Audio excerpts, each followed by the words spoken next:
चुनाव आयोग ने दतिया विधानसभा उपचुनाव की तारीख का ऐलान कर दिया है और इसके लिए चुनाव कार्यक्रम घोषित कर दिया गया है। दतिया उपचुनाव का ऐलान हो गया है और इसे लेकर चुनाव कार्यक्रम भी घोषित कर दिया गया है। 6 जुलाई को होगी अधिसूचना जारी। इसके बाद नामांकन दाखिल करने की अंतिम तिथि 13 जुलाई रखी गई है। नामांकन पत्रों की जांच 14 जुलाई को होगी और नाम वापस लेने की अंतिम तारीख 16 जुलाई निर्धारित की गई है। इसके बाद 30 जुलाई को मतदान होगा। मतगणना 3 अगस्त को की जाएगी। 30 जुलाई को होगा मतदान, 3 अगस्त को मतगणना होगी, यानी कि रिजल्ट का दिन होगा। निर्वाचन प्रक्रिया 4 अगस्त तक पूरी कर ली जाएगी। निर्वाचन आयोग के आदेश के अनुसार अब दतिया विधानसभा क्षेत्र में आदर्श आचार संहिता तत्काल प्रभाव से लागू हो गई है और मतदान सभी केंद्रों पर ईवीएम और वीवीपैट के माध्यम से चुनाव कराया जाएगा।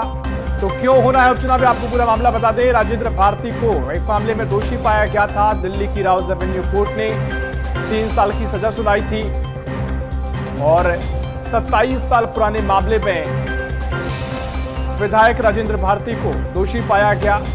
कोर्ट ने 3 साल की सजा का ऐलान किया और कोर्ट ने इस फैसला दिया। इसके बाद एफडी में धोखाधड़ी मामले में दोषी पाए गए राजेंद्र भारती। इसी के चलते ये उपचुनाव हो रहा है। एमएलए को 2 वर्ष या उससे ज्यादा की सजा होती है तो उसकी विधानसभा सदस्यता समाप्त हो सकती है। नियम कहते हैं। दतिया सीट से अयोग्य घोषित हुए कांग्रेस के राजेंद्र भारती।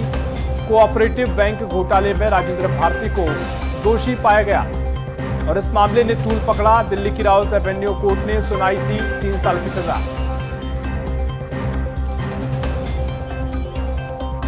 देखिए पूरा मामला आपको बता रहा है और इसी खबर पर और भी जानकारी लेंगे। भोपाल से मनोज राठौर हमारे साथ लाइव जुड़ गए हैं।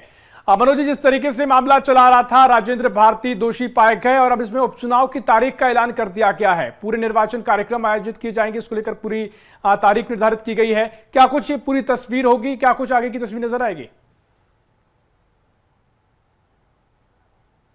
बिल्कुल, क्योंकि जिस तरीके से कोर्ट में हार का सामना करना पड़ा था, हालांकि राजेंद्र भारती सुप्रीम कोर्ट पहुंचे थे, वहां पर भी उन्हें जो है निराशा हाथ लगी और उसके बाद ये तय हो गया था कि इस पूरे मामले में उपचुनाव जो है दतिया की सीट पर कभी भी भारत चुनाव आयोग करा सकता है। ऐसे में अधिसूचना का इंतजार था, लेकिन इस बीच में जिस तरीके से फैसला सामने आया उसके बाद जो है विधानसभा सचिवालय ने भी उनकी विधानसभा की सदस्यता को शून्य कर दिया था और उसके बाद ये पक्का हो गया था कि दतिया सीट पर चुनाव होंगे। लेकिन अब भारत चुनाव आयोग के द्वारा जो है पूरा जो प्रक्रिया है, एक तरीके का कैलेंडर है, वो जारी किया गया है कि चुनाव की प्रोसेस किस तरीके से होगी। तमाम जो तारीख है वो जारी कर दी है। ऐसे में 6 जुलाई को जो है उपचुनाव की अधिसूचना जारी होगी और नामांकन दाखिल करने की जो आखिरी तारीख रखी गई है वो 13 जुलाई रखी गई है। इसके अलावा नामांकन के जांच के लिए जो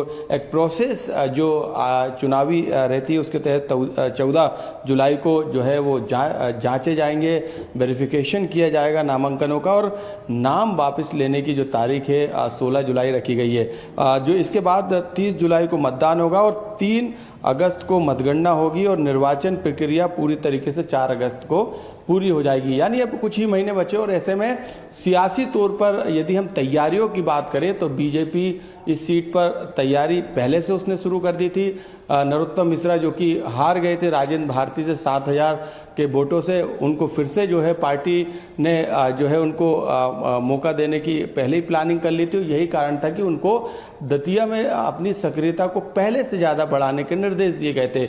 हेमंत खंडेलवाल उनके घर पहुंचे थे इस सियासी घटनाक्रम के बीच में, उन्हें ये संकेत दिए गए थे और उसके बाद नरोत्तम मिश्रा ने जो है अपना अधिकांश समय इस फैसले के बाद जो है दतिया विधानसभा में गुजारा और उसके बाद उन्होंने जनसंपर्क से लेके तमाम जो सियासी दावपेच है वो अपनाने की कोशिश की और साथ में चुनावी रणनीति पर भी उन्होंने काम किया। लेकिन कांग्रेस के सामने जो है अभी भी संकट है कि राजेंद्र भारती की जो सदस्यता आयोग घोषित हो चुकी है। ऐसे में अब उपचुनाव में वो किस तरीके से जाएगी, कौन सा उनका नया कैंडिडेट रहेगा, कौन सी रणनीति के साथ जो है कांग्रेस जो है वहाँ पर चुनाव लड़ेगी, क्योंकि अभी भी कांग्रेस के सामने कई ऐसे मुद्दे हैं जिसको लेकर दिल्ली से के निर्देश पर जो है मध्य प्रदेश कांग्रेस काम कर रही है। और अभी कांग्रेस के अंदर जिस तरीके से जीतू पटवारी, दिग्विजय सिंह, उमंग सिंगार की जो तस्वीरें सामने आई, उनसे जुड़े जो मामले सामने आए, वो बताते हैं कि कांग्रेस में सब कुछ ठीक नहीं चल रहा है। और ऐसे में सबसे बड़ी चुनौती जो है रहने वाली है कांग्रेस के सामने, इस चुनाव को